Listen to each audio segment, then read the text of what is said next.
Good morning students. આજે આપણે ભારતનું સ્થાન, વિસ્તાર, ગ્રુપો વિશે આપણે શીખવાના છીએ. 13મું ચેપ્ટર જે છે તો એની અંદર આપણે ગઈકાલે મહત્વની બાબતો શીખેલા, જેવી કે મહત્વની બાબતો એ છે કે આપણે આના વિશે ગઈકાલે શીખેલા ભારત સંસ્કૃતિનું સમન્વય તીર્થ બન્યું છે સમજાવો, જેના વિશે આપણે ગઈકાલે વાત કરી હતી કે વિશ્વના દેશોમાં ભારતનું સ્થાન એ બધા કરતા કેવું છે, ખૂબ જ અલગ છે. અને ભારત દેશ એક કેવો દેશ છે, વિશાળ દેશ છે, અને એ દુનિયાની અંદર સૌથી વધુ જો કોઈ લોકશાહી દેશ હોય સૌથી મોટો તો એ આપણો ભારત દેશ છે.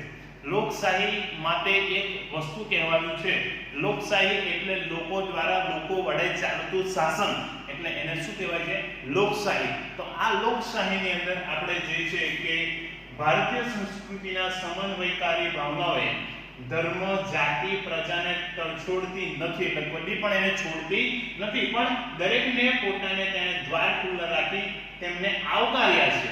અને સર્વધર્મ સંભાવની ભાવના કેળવીને જે છે કે ભારત દેશે હંમેશા બધાને જ જે છે કે શું કર્યા છે, એમને ભારત દેશમાં સમાવ્યા છે. અને દરેકને વસુધૈવ કુટુંબકમના નામે જે છે કે દરેકનો જે સમાવેશ કર્યો છે.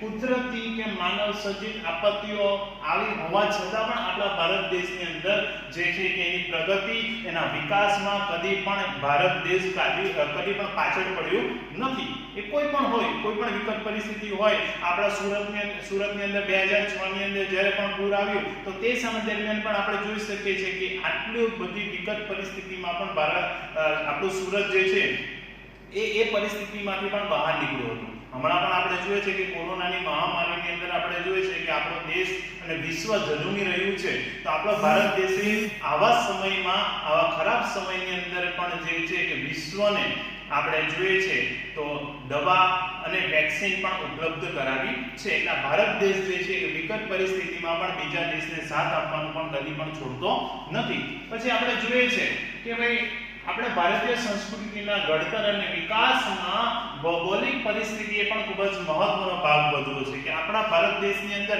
આપણે ભારત દેશની ભૌગોલિક પરિસ્થિતિ પણ એટલી અદ્ભુત છે કે એની પરિસ્થિતિના કારણે આપણે ગઈકાલે જ મેં તમને ઝૂમ લેક્ચરની અંદર પણ વાત કરી હતી કે આપણા ભારત દેશની અંદર ઉત્તરે હિમાલય એ જમ્મુ કાશ્મીરથી શરૂ કરીને આપણે જોઈએ છે કે આપણે અસમ અને મેઘાલય સુધી એ વિસ્તરેલ છે. જ્યારે દક્ષિણમાં હિન્દ મહાસાગર, પશ્ચિમમાં અરબ સાગર અને પૂર્વમાં બંગાળાની ખાડી પણ આવેલ છે. આ એક ભૌગોલિક જે છે કે આપણે ભૂગોળની વિશેષતા છે. આપણા ભારત દેશની અંદર એવા પણ પ્રદેશો છે કે જ્યાં દુનિયાનો સૌથી વધુ વરસાદ પડનાર પ્રદેશ પણ આવેલો છે, જે ક્યાં છે, ચેરાપુંજી છે, જે મેઘાલયમાં આવેલ છે. અને ભારતની અંદર સૌથી ઓછો વરસાદ પડનાર પણ સ્થળ છે, જે ક્યાં આવેલું છે, રાજસ્થાનના રણ પ્રદેશમાં આપણે જોઈ શકીએ છીએ. એટલે આપણો ભારત દેશ કેવો દેશ છે, એક ભૌગોલિક દેશ છે. અને એની અંદર એની વિવિધતા જોવા મળે. ધર્મ, જાતિ, રીત રિવાજ, રહેણી કહેણી, ભાષા, બોલી, બધી જ બાબતોની અંદર આપણે જોઈ શકીએ છીએ કે આપણા ભારત દેશની અંદર વિવિધતા જોવા મળે છે. બીજી વાત કરીએ તો આપણા હવે એના પછીનો પ્રશ્ન છે કે ભારત સ્થાન, કદ અને વિસ્તાર. તો આપણે ભારતનું સ્થાન, કદ અને વિસ્તારની અંદર જોવાનું છે. આ જે તમને પીડીએફ ફાઇલ છે એ તમારી ટેક્સ્ટ બુકના આધારિત જ છે, પણ આપણે આને પ્રશ્નોના ઉપર જે છે રૂપાંતરિત કરેલ છે. તો એની અંદર આપણે જોઈએ છે કે સૌપ્રથમ આપણે વાત કરશું કે ભૌગોલિક દ્રષ્ટિએ ભારત ઉત્તર ગોળાર્ધમાં આવેલું છે. મેં ગઈકાલે જ તમને ઝૂમ લેક્ચરમાં પણ વાત કરી હતી. હવે પછી આવનારા ઝૂમ લેક્ચરમાં એના વિશે પણ હું તમને વિસ્તૃત માહિતી આપવાનો છું કે ભાઈ આ શું છે, વૃત્ત કોને કહેવાય છે, રેખાંશ વૃત્ત કોને કહેવાય છે, અક્ષાંશ વૃત્ત કોને કહેવાય છે. તો આપણને ખ્યાલ હોવો જોઈએ કે ભાઈ જે પણ પૃથ્વીના ગોળા ઉપર ઊભી આવેલી કાલ્પનિક રેખાને, આવી રીતની જે ઊભી કાલ્પનિક રેખા હોય પણ એ દેખાતી નથી, કેવી છે, કાલ્પનિક છે. તો એના દ્વારા આપણે જોઈએ છે કે સમયમાં ફેરફાર જોવા મળે છે. આપણે જોઈએ છે કે આપણે અહીં હમણાં જે છે કે ભારતમાં હમણાં આપણે જોઈએ 12:30 ની આસપાસ વાગ્યા છે. તો આપણાથી જે છે કે અમેરિકા અને બધા દેશો જે પશ્ચિમના દેશો છે એ પશ્ચિમના દેશો આપણાથી પાછળ છે. જ્યારે ઓસ્ટ્રેલિયા, ન્યુઝીલેન્ડ, સિંગાપોર આ બધા દેશો આપણાથી સમયમાં કેવા છે, આગળ છે. તો આ પ્રકારનું જે જોવા મળે છે તો એ શેના કારણે જોવા મળે છે, તો એ પૃથ્વીના ગોળા ઉપર આવેલી ઊભી કાલ્પનિક રેખાને કારણે એ વસ્તુ જોવા મળે છે. અને જે આડી રેખા જે છે તો એ આડી રેખાને કારણે પૃથ્વીના બે ભાગ પડે છે અને એ બે ભાગ પાડવામાં સૌથી મહત્વનો કોઈ વૃત્ત હોય તો એ છે વિષુવવૃત્ત. વિષુવવૃત્ત એટલે પૃથ્વીના ગોળા ઉપર 0 અક્ષાંશ વૃત્તથી પસાર થતી કાલ્પનિક રેખાને આપણે વિષુવવૃત્ત કહીએ છીએ. તો આ વસ્તુ છે. આનાથી વિશેષ આપણે બીજા પણ વૃત્તો વિશે શીખવાના છે, પણ આટલી વસ્તુ હમણાં મહત્વની છે તો એ વસ્તુને આપણે જાણીએ કે ભાઈ ભૌગોલિક દ્રષ્ટિએ કે આખા પૃથ્વીના ગોળામાં જોઈએ તો એના બે ભાગ આવી રીતે પાડે છે. આ પૃથ્વીનો ગોળો છે અને પૃથ્વીનો ઉપરનો ભાગ જે છે એને ઉત્તર ગોળાર્ધ કહેવાય છે અને નીચેનો ભાગ જે છે એને શું કહેવાય છે? દક્ષિણ ગોળાર્ધ કહેવાય છે. તો આ આપણું ભારત જે છે એ ક્યાં આવેલું છે? ઉત્તર ગોળાર્ધમાં આવેલું છે. એ પૃથ્વીના ગોળાની દ્રષ્ટિએ જ્યારે એશિયા ખંડ જે આપણે જોઈએ છે કે પૃથ્વીના ગોળા ઉપર આપણે પૃથ્વી ઉપર 7 ખંડો આવેલા છે, તેમાં સૌથી મોટો જો કોઈ ખંડ હોય તો એ કયો ખંડ છે? એશિયા ખંડ છે. તો એ એશિયા ખંડની અંદર આપણે જોઈએ છે કે આ દક્ષિણ ભાગમાં આપણું ભારત આવેલું છે. તો આપણને આ વસ્તુનો ખ્યાલ હોવો જોઈએ. આ મુદ્દો મહત્વનો છે. આની અંદરથી આપણને એ વસ્તુ ખબર પડે કે પૃથ્વીના ગોળા ઉપર ભૌગોલિક દ્રષ્ટિએ ભારતનું સ્થાન ક્યાં આવેલું છે? તો ઉત્તર ગોળાર્ધમાં આવેલું છે. ત્યારે એશિયા ખંડમાં ક્યાં આવેલું છે એનું સ્થાન? તો એ દક્ષિણ ભાગમાં આવેલું છે. ત્યારબાદ જે છે કે આપણા ભારતનો ભૂમિખંડનો વ્યાપ, જે ભૂમિખંડનો વ્યાપ જે છે એ 8.4 થી 37.6 ઉત્તર અક્ષાંશ વૃત્ત આવેલો છે. હવે તમને ખબર હોય તો આ અક્ષાંશ વૃત્ત શું છે? તો અહીં આડી રેખા મેં જે તમને કીધી એ તો એટલે સુધીનો વિસ્તાર, એટલે કે આપણે શરૂઆત કરીએ તો પશ્ચિમે દ્વારકાથી આપણે અસમ, મેઘાલય એટલે કે અરુણાચલ પ્રદેશ સુધી આપણા ભારતનો ભાગ ગણાય છે. જ્યારે ઉત્તરે એટલે રેખાંશ વૃત્તની વાત કરીએ તો 68.7 થી 97.25 પૂર્વ રેખાંશ વૃત્ત સુધી એનો વિસ્તરેલો જોવા મળે છે. એટલે એમ આપણે જોઈએ છે તો એમ એનો વિસ્તાર અને ઉત્તર દક્ષિણ એની લંબાઈ એ જે છે આમ પહોળાઈ અને ઉપર જે ઉત્તર દક્ષિણ એની લંબાઈની પણ વાત આવે છે. પણ એ તો ઉત્તર દક્ષિણ લંબાઈ છે, પણ આપણો વ્યાપ જે છે એની વાત કરીએ તો 8.4 થી 37.6 ઉત્તર અક્ષાંશ વિસ્તરેલ છે. જ્યારે એનો રેખાંશ એ 68.7 થી 97 પૂર્વ રેખાંશ વૃત્ત વચ્ચે આવેલ છે. તો આપણે જે છે કે આપણો ભારત જે છે કેટલા અક્ષાંશ વૃત્ત વચ્ચે આવેલ છે? તો આપણો ભારત જે છે તો એ 8.4 થી 37.6 ઉત્તર અક્ષાંશ વૃત્ત વચ્ચે આવેલ છે. જ્યારે રેખાંશ વૃત્તમાં ક્યાં આવેલ છે? તો 68.7 થી 97.25 પૂર્વ રેખાંશ વૃત્ત વચ્ચે ભારત આવેલ છે. તો આ ભારતનો વિસ્તારની વાત થઈ. હવે જે છે તો આપણા ભારતના મધ્યમાંથી એક વૃત્ત પસાર થાય છે. એ વૃત્તનું નામ છે કર્કવૃત્ત. અહીંયા તમને કીધું છે કે પસાર થાય છે જે 23.30 ઉત્તર અક્ષાંશ પર આવેલ છે અને દેશને બે ભાગોમાં શું કરે છે? વિભાજિત કરે છે. કર્કવૃત્ત કોને કહેવાય છે? તો પૃથ્વીના ગોળા ઉપર 23.5 ઉત્તર અક્ષાંશથી પસાર થતી કાલ્પનિક રેખાને કર્કવૃત્ત કહે છે. તો એ આપણને આવડવું જરૂરી છે. એટલે આ યાદ રાખવાનું કે આપણા ભારતના મધ્યમાંથી કયો વૃત્ત પસાર થાય છે? કર્કવૃત્ત પસાર થાય છે. જે ક્યાંથી પસાર થાય છે? તો એ જે 23.30 ઉત્તર અક્ષાંશ પર આવેલ છે, જે દેશના બે ભાગ પાડે છે. એક છે ઉત્તર ભારત અને બીજું છે દક્ષિણ ભારત. એમ એના બે ભાગ પાડે છે. તો અહીં આપણે આના વિશે વાત કરી. હવે પછી તો જે ઉત્તર ભાગ છે ભારતનો, એ ઉત્તર ભાગની અંદર પૂર્વ અને પશ્ચિમ દિશાઓમાં ફેલાયેલો જોવા મળે છે. જે મોટા ભાગે કઈ બાજુમાં? પૂર્વની અંદર, જે પૂર્વના રાજ્યો અને પૂર્વાંચલના રાજ્યો તરીકે પણ ઓળખવામાં આવે છે. આપણા ભારતની અંદર પૂર્વાંચલના રાજ્યો એટલે અસમ, મેઘાલય, સિક્કિમ, અરુણાચલ પ્રદેશ, આ બધા પ્રદેશ છે જે આપણા પૂર્વાંચલના રાજ્યો તરીકે પણ ઓળખવામાં આવે છે. તો એનો પૂર્વ ભાગ અને પશ્ચિમ ભાગની આપણે વાત કરીએ તો એ પશ્ચિમ ભાગની અંદર પંજાબ, હરિયાણા, આપણે રાજસ્થાન, આ બધો ભાગ જે છે એ એની અંદર આવતો જોવા મળે છે. ત્યારબાદ આપણે વાત કરીએ તો એની અંદર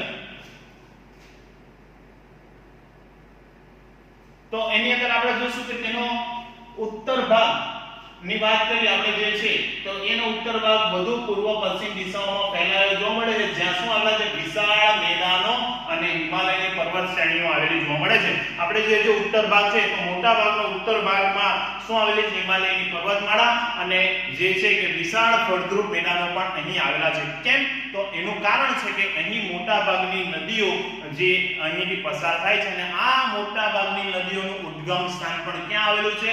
એ હિમાલયની અંદર આવેલું જોવા મળે છે. ત્યારબાદ છે તો કર્કવૃતથી દક્ષિણે આવેલું ક્ષેત્ર, જે કર્કવૃતથી દક્ષિણે આવેલું ક્ષેત્ર જેને ત્રિકોણ, ઊંડો ત્રિકોણ કહેવાય છે ને, આમ ઊંડો ત્રિકોણ, એ પ્રકારનો આપણો ભારતનો ભાગ છે. તમે જોજો, તમે નકશાની અંદર પણ તમે જોશો ને તો તમને એ રીતે આઈડિયા આવશે તમને. તો એ આકાર ધરાવે છે, તેનો દક્ષિણ તરફનો ભૂભાગ એટલે જમીનનો ભાગ નીચે જતા કેવો થઈ જાય છે? સાંકડો થઈ જાય છે. અને આ મુખ્યત્વે દ્વીપકલ્પીય ઉચ્ચ પ્રદેશનો ભાગ કહેવામાં આવે છે. તો એને બીજા કયા નામે ઓળખવામાં આવે છે? તો દખ્ખણનો ઉચ્ચ પ્રદેશના નામે એને ઓળખવામાં આવે છે, જેને ઊંડો ત્રિકોણ કહેવામાં આવે છે. જેમાં આપણે મધ્યપ્રદેશ આ બાજુ જે છે કે અરુણાચલ, ઓડિશા, આ બાજુ આંધ્રપ્રદેશ, કર્ણાટક, તમિલનાડુ, મહારાષ્ટ્ર, આ બધો ભાગ જે છે એની અંદર આવે છે. એના કારણે આપણે જોઈએ છે કે કેવો કહેવાય છે? ઊંડો ત્રિકોણના નામે પણ ઓળખવામાં આવે છે. તો આપણે અહીંયા જોયું કે આની અંદર મહત્વની બાબતો આપણે જોઈ કે આની અંદર પૂર્વ તથા પશ્ચિમ કિનારાના સાંકડા મેદાની પ્રદેશો, એટલે કે જે ભાગ આ ભારત આ બાજુ જે પશ્ચિમનો જે દરિયા કિનારાનો એ ભાગ છે, આ બાજુનો જે મુંબઈ એટલે કે મહારાષ્ટ્ર, પછી આવે છે ગોવા, પછી આવે કર્ણાટક અને આ બાજુ નીચે કેરળ. તો એ બાજુનો જે ભાગ છે એને કયો ભાગ તરીકે ઓળખવામાં આવે છે? પશ્ચિમના કિનારાના સાંકડા મેદાની પ્રદેશોના નામે એને ઓળખવામાં આવે છે. જે આમ જે હશે ને પૂર્વની બાજુએ, તો પૂર્વની બાજુએ ઉપર પશ્ચિમ બંગાળ છે, પછી ઓડિશા છે, આપણે જોઈએ છે આંધ્રપ્રદેશ છે ને એ તમિલનાડુ છે. એ બાજુનો જે ભાગ છે નીચેવાળો, એ બાજુનો જે દરિયા કિનારાનો જે પ્રદેશ છે તો એને શું કહેવાશે? પૂર્વના આપણે કિનારાના સાંકડા મેદાની પ્રદેશના નામે એને ઓળખવામાં આવે છે. તો આ વસ્તુ આપણને શું થવી જોઈએ? યાદ રહેવી જોઈએ. તો આ વસ્તુ પણ ખૂબ જ મહત્વની છે. હવે એની ઉપર આપણે આગળ જઈએ હજી પણ કે ભારતના દેશનો અક્ષાંશીય અને રેખાંશીય વ્યાપ. તો આપણે જે અક્ષાંશ એટલે આડો અને રેખાંશ એટલે ઊભો, તો એ બંને લગભગ કેવો છે? સરખો છે. એને કદાચ આપણે એ જોવા જઈએ તો એ કેવો છે? સરખો છે. એટલે અર્થાત અહીંયા કીધું છે કે 30 છે, પરંતુ વાસ્તવિક રીતે જો એને આપણે જોઈએ તો કાશ્મીર થી કન્યાકુમારી, ઉપર કાશ્મીર, જમ્મુ કાશ્મીર થી નીચે કન્યાકુમારી સુધી ઉત્તરથી દક્ષિણ લંબાઈ કેટલી છે? 3214 કિલોમીટર જેટલી એની લંબાઈ છે. જ્યારે પશ્ચિમે આપણે ગુજરાતથી શરૂ કરીને એટલે આપણા દ્વારકાથી શરૂ કરીને પૂર્વમાં અરુણાચલ પ્રદેશ સુધી એની જે છે કે પહોળાઈ કેટલી છે? 2933 કિલોમીટર જેટલી એની શું આવેલી છે? પહોળાઈ આવેલી છે. તો આ આની અંદરથી પણ ખૂબ જ મહત્વનો પ્રશ્ન નીકળે છે. તો આ પ્રશ્ન આપણને યાદ રહેવો જોઈએ કે ભારતની જે છે કે ઉત્તર દક્ષિણ લંબાઈ કેટલી છે? તો યાદ રાખવાનું 3214 કિલોમીટર જે જમ્મુ કાશ્મીર થી કન્યાકુમારી સુધીની છે. જ્યારે આપણે પહોળાઈ કેટલી છે? તો એ ગુજરાતથી લઈને અરુણાચલ પ્રદેશ સુધીની એની પહોળાઈ 2933 કિલોમીટર જેટલી એની પહોળાઈ જોવા મળે છે. ત્યારબાદ આપણે જોઈએ છે કે રેખાંશીય તફાવતને કારણે, રેખાંશ વૃત્તોના તફાવત આપણે જોઈએ છે કે રેખાંશ આ બાજુ આપણે દ્વારકા, આ બાજુ અરુણાચલ પ્રદેશ, તો એ બંને વચ્ચેનો વ્યાપ કે એના વચ્ચે જોઈએ છે કે ડિફરન્સ કેટલો છે? ઘણો બધો છે. કારણ કે આપણે જોઈએ છે જે પશ્ચિમ બંગાળ છે અને પૂર્વાંચલના રાજ્યોની વચ્ચે આપણે બાંગ્લાદેશ આવે છે. આપણી કરતા બાંગ્લાદેશ અડધો કલાક આગળ છે સમયમાં. કદાચ હમણાં 12:30 વાગ્યા ને તો હમણાં બાંગ્લાદેશમાં કેટલા વાગ્યા હશે? 1 વાગ્યો હોય. અને પાકિસ્તાન આપણી કરતા અડધો કલાક કેવું છે? પાછળ છે. તો આ વસ્તુનો આપણને ખ્યાલ હોવો જોઈએ. તો રેખાંશીય તફાવતને કારણે તેના પૂર્વ તથા પશ્ચિમે આવેલા દૂરના સ્થળોના સ્થાનિક સમયમાં આશરે 2 કલાકનો તફાવત જોવા મળે. વિચાર કરો, આપણા અહીંયા પૂર્વાંચલના રાજ્યો હોય તો ત્યાં વહેલો આપણે જોઈશું કે તફાવત આટલો બધો જોવા મળશે 2 કલાકનો, પણ 2 કલાકનો તફાવત જોવા મળે છે. પણ આપણે જોઈએ છે કે સ્થાનિક સમય તો ભારતનો કેટલો છે? એક જ છે. કોઈ પણ એક જગ્યાએથી પસાર થયેલો સ્થાનિક સમય આખા ભારત દેશના બધા જ રાજ્યોની અંદર એક જ ગણવામાં આવે છે. પછી અલગ નથી ગણવામાં આવતું. તમે આગળ ઘણું શીખી ગયા છો. જ્યારે તમે ઉત્તર અમેરિકા ખંડની વાત કરીએ છીએ ખંડ પરિચયની અંદર, તો તેની અંદર 4 પ્રકારના સમય આવતા હતા, અલગ. એવું નથી આપણે અહીંયા. આપણે અહીંયા એક જ સ્થાનિક સમય જે નક્કી કરવામાં આવે છે. અહીંયા કીધું છે કે આશરે 2 કલાકનો તફાવત છે જ્યારે અરુણાચલ પ્રદેશના પૂર્વ ભાગમાં એટલે કે સૂર્યોદય થાય તો એ જ સમયે પશ્ચિમ ગુજરાતમાં હજુ શું થઈ હોય છે રાત. એટલે ધારો કે ત્યાં 6 વાગ્યા હોય, આપણે સમયની રીતે જોવા જઈએ તો 6 વાગ્યા તો ત્યાં આપણે અહીંયા કેટલા વાગ્યા હોય 4 વાગ્યા હોય. તો એ પ્રકારનો તફાવત જોવા મળે છે. આમ ભારતના પ્રમાણ સમયની રેખા એટલે જે મધ્ય ભાગ આપણે જે આજે વાત કરી વ્યાપ, તો એ જે છે વ્યાપ અને આ બધું રેખાંશ જે છે આની અંદર જુઓ આનો મધ્ય ભાગ શોધવામાં આવ્યો. કયો આવ્યો 82.30 અંશ પૂર્વ રેખાંશ વૃત્ત છે જે 5 રાજ્યોમાંથી પસાર થાય છે. કેટલા રાજ્યોમાંથી? 5 રાજ્યોમાંથી એ પસાર થાય છે અને આપણે જોઈએ છીએ કે તેનો સ્થાનિક સમય જ સમગ્ર ભારતનો પ્રમાણ સમય માનવામાં આવે છે. તો એ જે છે આ રેખાંશ વૃત્ત ઉપરથી બંનેનો અડધો ભાગ એટલે જે છે તે બહુ બધો તફાવત જોવા મળે નહીં. એટલે આઈ મીન્સ વધારે કલાકનો તફાવત જોવા મળે પણ એટલો બધો જે પેલો 2 કલાકનો તફાવત થતો તો એમાં શું થઈ ગયો અડધો વહેંચાઈ ગયો કારણ કે મિડલ ભાગમાંથી એને લેવામાં આવ્યો. એના કારણે ભારતનો કુલ વિસ્તાર તો કેટલો છે? તો ભારતનો કુલ વિસ્તાર 82.8 લાખ ચોરસ કિલોમીટર જેટલો જોવા મળે છે. આપણા ભારતનો કુલ વિસ્તાર આખો જે છે તો વિસ્તારનો આપણે વાત કરીએ તો કેટલો છે 82.8 લાખ ચોરસ કિલોમીટર જેટલો એનો વિસ્તાર આવેલ છે. અને ક્ષેત્રફળની દ્રષ્ટિએ વિશ્વમાં ભારત કયા સ્થાને આવે છે? તો એ 7મા ક્રમે આવે છે. તો આ વસ્તુ પણ એટલી જ મહત્વની છે. તો આપણા ભારત પછીના મહત્વના રાજ્યોની વાત કરીએ તો આની અંદર ભારત વિશ્વના ભૂમિભાગ ક્ષેત્રના કેવલ કેટલો ભાગ ધરાવે છે? 2.42% જેટલો જ ભાગ. એટલે બીજા લોકો બાકીના કેટલો વિસ્તાર બીજા બધા ખંડો ધરાવે છે તેમાંથી 2.42% જેટલો ભાગ આપણો ભારત ધરાવે છે. વિશ્વના જે 6 દેશો ભારતથી મોટા છે એ દેશોના નામ દર્શાવ્યા છે. સૌપ્રથમ જ્યારે પણ પૂછે ને તો ક્રમશઃ નામ લખવા જરૂરી છે કે ભાઈ અહીંયા રશિયા, પછી આવે કેનેડા, યુએસએ, ચીન, બ્રાઝિલ અને ઓસ્ટ્રેલિયા. યાદ રાખવાનું સૌપ્રથમ શું હશે? રશિયા, કેનેડા, યુએસએ, બ્રાઝિલ અને ઓસ્ટ્રેલિયા. આપણે જોઈએ છીએ કે અને ચીન આપણે એ મહત્વના છે. તો આ 6 રાજ્યો જે છે એ ભારતથી પણ કેવા છે? ક્ષેત્રફળમાં મોટા છે. એટલે ભારતનું સ્થાન કયું આવે છે? 7મું સ્થાન આવે છે. ચાલો હવે અહીં મહત્વની વસ્તુ એ છે આટલો જે ટોપિક જે શીખ્યા એ ટોપિકની અંદરની મહત્વની બાબતોમાંથી નાના પ્રશ્નો નીકળે છે. આ તમને હું PDF મોકલીશ ત્યારે તમારે આની બાજુના પ્રશ્નોના પણ જવાબ લખવાના રહેશે. તમને આ જે પ્રશ્ન છે તો આ પ્રશ્ન હું જ્યારે પણ તમને Zoom એપ્લિકેશન જ્યારે પણ ઓનલાઈન માં આપણે લેક્ચર લેશું ત્યારે આ પ્રશ્ન હું તમને ત્યારે લખાવી દઈશ અને ત્યારે તમારે લખવાના રહેશે. સૌપ્રથમ જે છે અહીં આપેલું છે કે ભારતનો પ્રમાણ સમય 82.30 પૂર્વ રેખાંશના સ્થાનિક સમય મુજબ કેમ નક્કી કરવામાં આવ્યો? તો આપણે જોઈએ છે કેમ નક્કી કરવામાં આવ્યો. તો અહીંયા જોયું કે રેખાંશીય તફાવતને કારણે તેના પૂર્વ તથા પશ્ચિમે આવેલા દૂરના સ્થળોના સ્થાનિક સમયમાં આશરે 2 કલાકનો શું જોવા મળે? તફાવત છે. જ્યારે અરુણાચલ પ્રદેશના પૂર્વ ભાગમાં સૂર્યોદય થાય એ સમયે પશ્ચિમ ગુજરાતમાં શું થયું હોય છે? રાત હોય છે. તો આના કારણે આપણે જે છે કે શું કરવામાં આવે છે? તો એના કારણે સમય કયો રાખવામાં આવ્યો?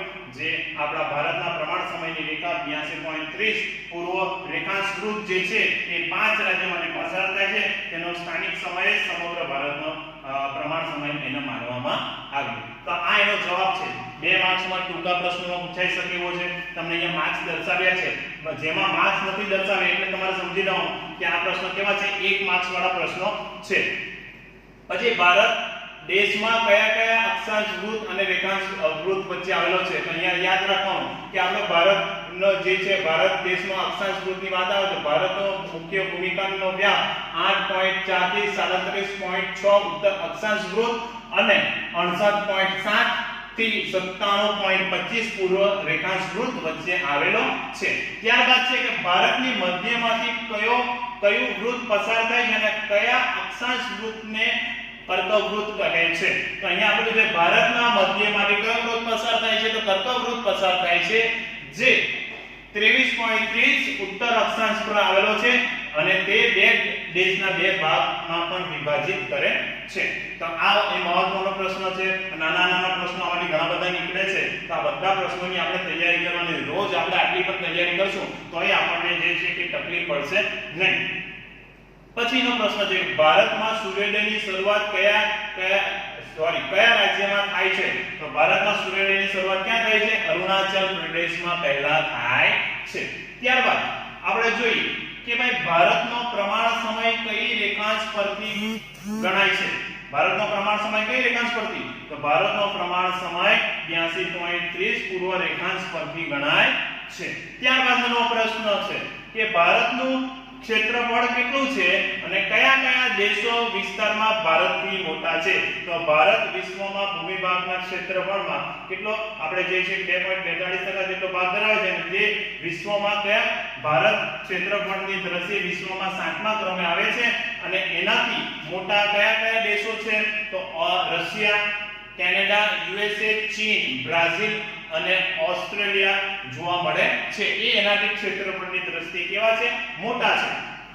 તો આ વસ્તુ એની અંદર મહત્વની છે. પછી ભારતીય દ્વીપકલ્પની આસપાસ કયા કયા સમુદ્ર આવેલા છે? તો ભારતના દ્વીપકલ્પની આસપાસ આપણે જોઈએ છે તો કયો આવે છે? પશ્ચિમમાં અરબ સાગર, દક્ષિણે હિન્દ મહાસાગર અને પૂર્વમાં શું આવેલું છે? બંગાળની ખાડી આવેલી છે. ત્યારબાદ આપણે જોઈએ છે કે ભારત કયા ગોળાર્ધમાં આવેલ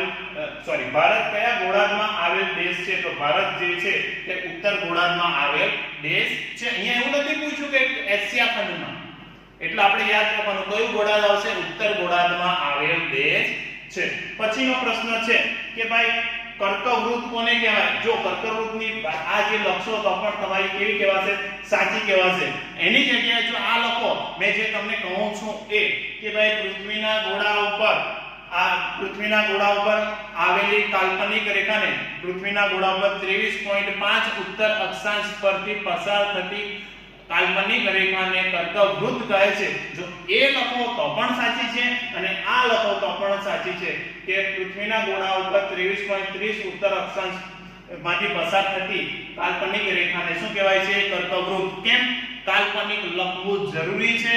કારણ કે એ રેખા છે પણ આપણને દેખાતી નથી. તો એના કારણે એ વસ્તુ મહત્વનું છે. તો આપણે આજે આની અંદર અડધી વસ્તુ શીખ્યા. કારણ કે આ પ્રશ્ન કેવો છે? મોટો છે અને મહત્વનો છે અને મોસ્ટ એન્ડ આઈએમપી ક્વેશ્ચન છે.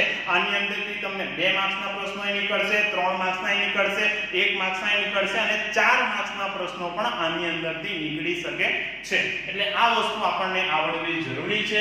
આવતીકાલે આપણે આના પછીના જે ટોપિક ની આપણે કન્ટિન્યુ ચાલુ રાખીશું અને એના વિશે આગળ આપણે ભણીશું. અસ્તુ.